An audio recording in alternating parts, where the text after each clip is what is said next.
Hi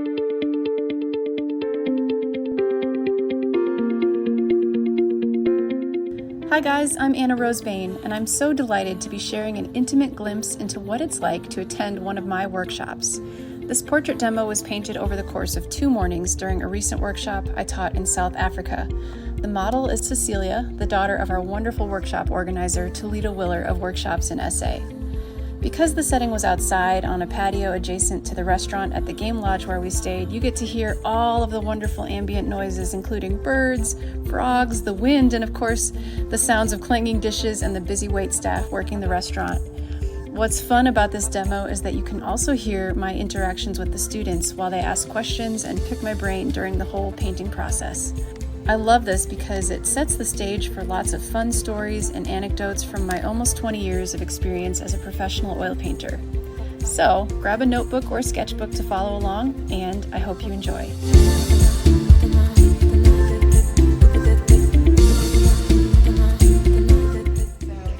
I always tell my models if they're slightly, she's done some modeling, but I always remind them that if you can't remember where you're looking, close one eye, look down the tip of your nose and see what it lines up with.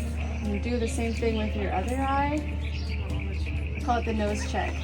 Helps you kind of get your face lined up where it was before if you're modeling.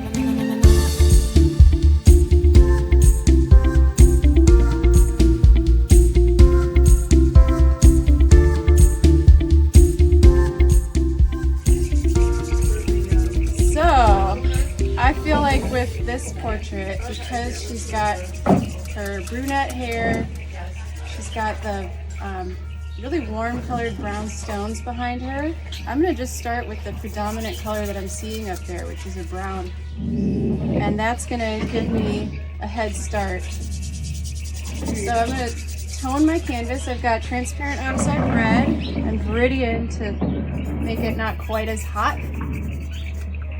But when I mix up a tone, I like having some variation in the paint up there, so I don't want it to be overly mixed. It's kind of nice to have a little bit of green showing here and there, a little bit of the brown. And then I'll take my paper towel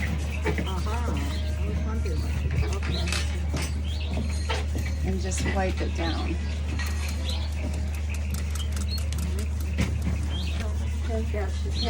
This one. I like doing this as a tone because you can get some texture in there with the paper towel. You can dab at it with the paper towel. I like that texture. You can wipe. You can, if your personality type is such that you need symmetry, you could go back and forth like that and get it perfectly smooth. But for me personally, I like to have it imperfect is perfect, in my opinion. So now I've gotten rid of the scary white, and now I can start to block in the portrait. And I go straight for my transparent oxide brown here because this color, as you all know, and I talk about this color so much, it just mixes so well with everything. And it's the transparent oxide brown. Yeah. So when I start a portrait, she's got sort of a 3/4 view. I start with the top of her head. I want to have an idea already of where I'm going to place her on the canvas here. And then sweep down and find the bottom of her chin. Now remember, the top of her head is towards the back of her head. That's not going to be her hairline or her forehead. So those are 2 very different things. So that's going to be further back. And then I might sort of guess as to where the hairline is here. Because I'm above her, the angle of her eyes is going to be a little bit below halfway between the top and the bottom of the chin. So you can already see where she's looking. And if it helps to block in a little bit of hair, just so you know where you're going, that can often be a good way to get a feel for the pose. Make sure you have enough room for the back of her head. And then I like to have a little bit of a window where she's looking out. Jawline. Now, I don't know about you guys, but for me personally, I often struggle with the length of the forehead. Sometimes I make it too long. So if I'm not sure about distances like that, for me, I like to just come back to the eyes, and that's really where I hone in first. Finding the inside corners and the outside corners of the eyes, the eyebrows, the bottom of the nose. Oh, she's got such great features. It's some people are harder to paint than others. I don't know why, but she's got really good bone structure. That actually helps a lot. Gives you more to grab onto as far as chiseled and more angular features. And I think that's easier to put in with your paintbrush than a person who's very rounded like myself, where you can't really find the jawline. Sometimes that's a little bit harder. So I always like to say the rule of thirds. It's a rule that you can break because everybody's different. But if you look from the hairline to the eyebrow to the bottom of the nose, the bottom of the nose to the bottom of the chin, those are thirds. It's going to be a little different for her, just slightly, because she's looking down and I'm standing above her. So this distance will end up being a little bit shorter. And I'm pretty happy with that placement, actually. Another thing with portraits, and this is very traditional, but often the far eye is the one you want in the middle of the painting. And we kind of ended up that way, I guess. Like the inside corner of that eye is right in the middle. So I'm happy with that for a block in. I'll take it. Now there are no real strong shadows on her today. We've got really diffused lighting, and it's cold lighting because we're in the shadow. So that's going to determine my choices for the skin tones. So I'm actually going to block in, it'll be like putting foundation on her face. I'm going to block in one big tone for the face, and then I'll add my variations within that. Did you say she's like olive skinned? Yeah. A little bit. Yeah, I see a lot of greens. So I'm going to add some Viridian. I started with white, transparent oxide brown, and then I'm going to throw some Viridian in there, and it's going to look really green, but I can always add my reds into that later. It actually looks more purple. It's kind of fun to start with a foundation color that's on the extreme side of either green or purple, because then once you add the complements in there, it's going to look really, really lovely. She's going to come alive, don't worry. She looks dead right now, but we'll fix it.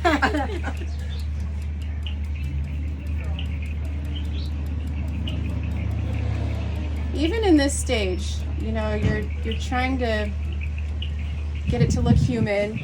You're trying to get paint on the canvas, but be thinking about the planes of the face. Like the forehead, for example, I like to go across, or you could go up and down like this, because it's a very broad, flat plane. On the cheeks, you might come down and around.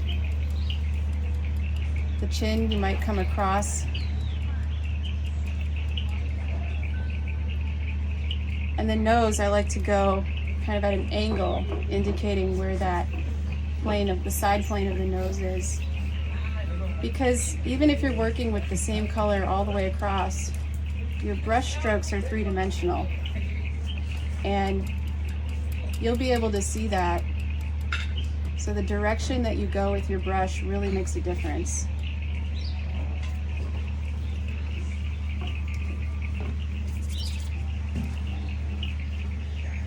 All right, let's add some worms. It's bothering me right now. I'm like, okay, I gotta get to that right away. Transparent oxide red.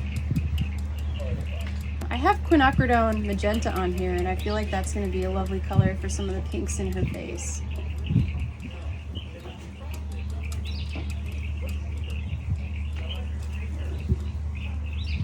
But remember, I'm not putting in shadow. I'm just putting in darker midtones. I don't really see any true shadow here, except for maybe that darkest spot right underneath her chin.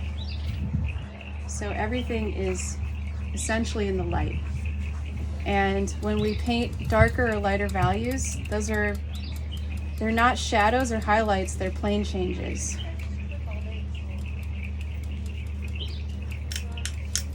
Okay, so I'm putting some yellow in there. Really just playing around with all of the color that's to be found.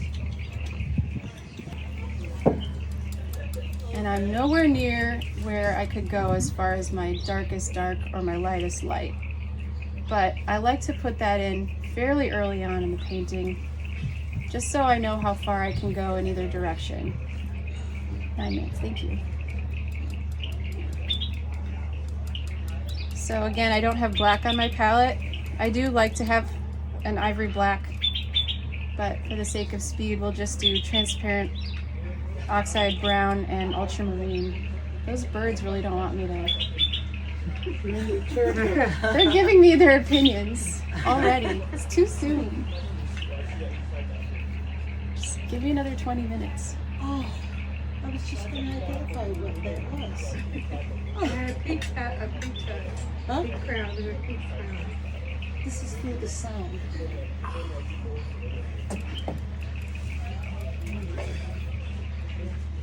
It's so distracting out here. But in a good way, in a really good way. All right. Be careful when putting in eyebrows, even if you have a model with darker hair. Better to err on the light side than the dark side, so she doesn't look like Cruella de Vil or something. I just feel that, especially with younger models, you have to be really sensitive with just being more subtle with your values and your plane changes, because as soon as you add a ton of contrast, you run the risk of aging them in your painting, and we certainly don't want to do that. So again, not my darkest darks here, but they're pretty close.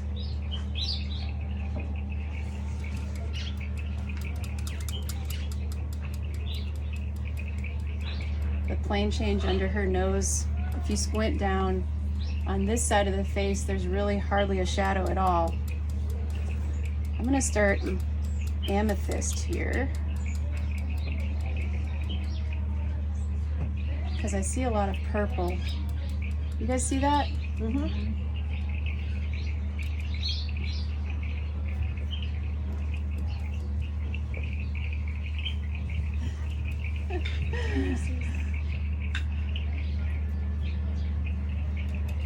So much fun.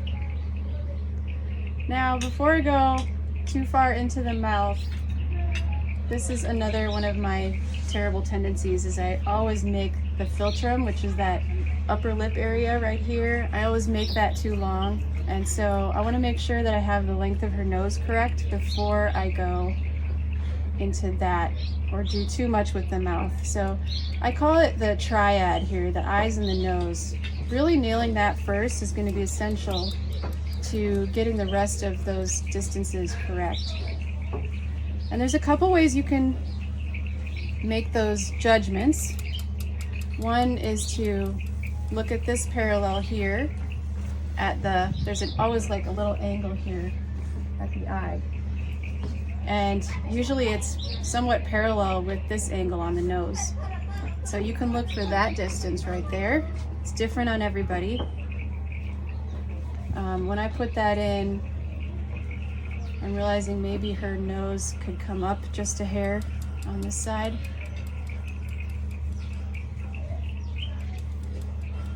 Most of my proportion measurements are vertical based rather than horizontal, because I feel like the horizontal proportions are a lot easier to shave in or widen out or tweak a little bit. But the vertical ones to me are way more important for getting that likeness and for getting it quickly.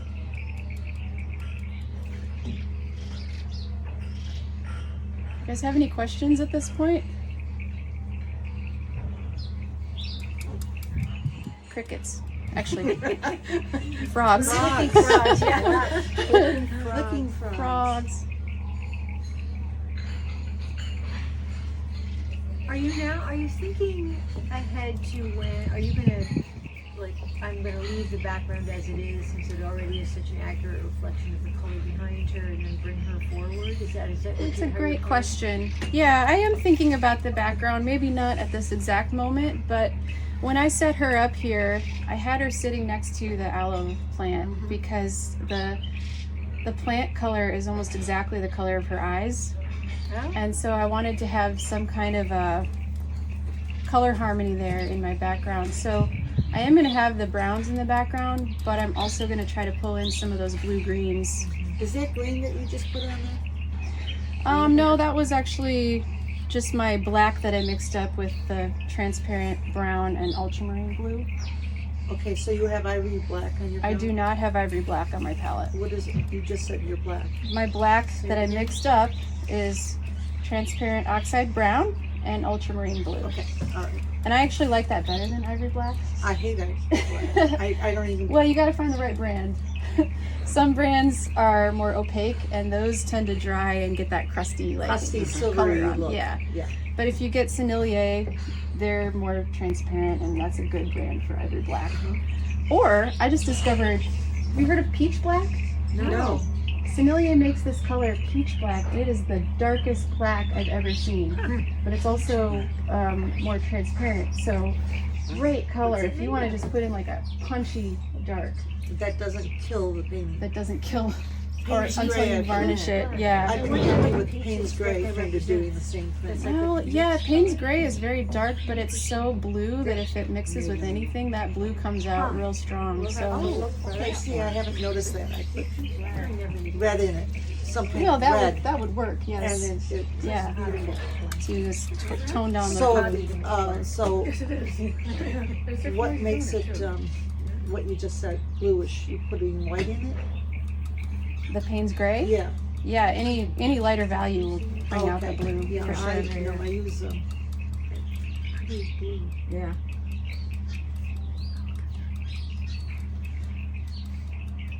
So something I've noticed with self-portraits and also with pretty much anyone with really light blue eyes is that you've got to be careful not to make them look like vampire eyes. So make them a little darker maybe than what you're seeing, Yeah.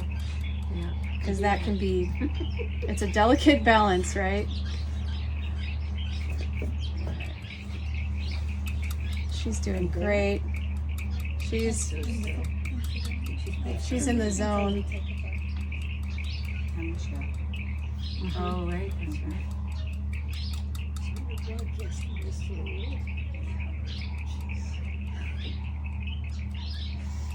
Okay.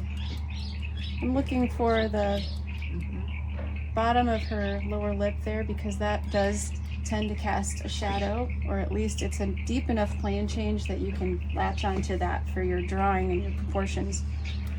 So that is very helpful to find that. And then usually I see some cools here as the mouth turns towards the jawline. And I'm just putting in color notes at this point. You know, the opening of the mouth is usually where the most color is, the reddest part. Especially on a younger model. And I've noticed that it doesn't matter the skin color either. With darker models, with lighter models, we all have that red at the opening of our mouth, and that's a beautiful thing to try to capture.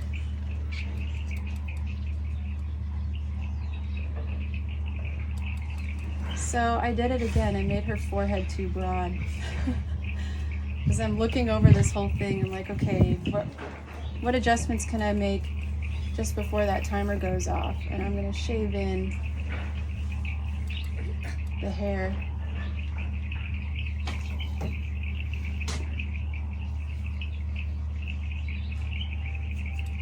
And then also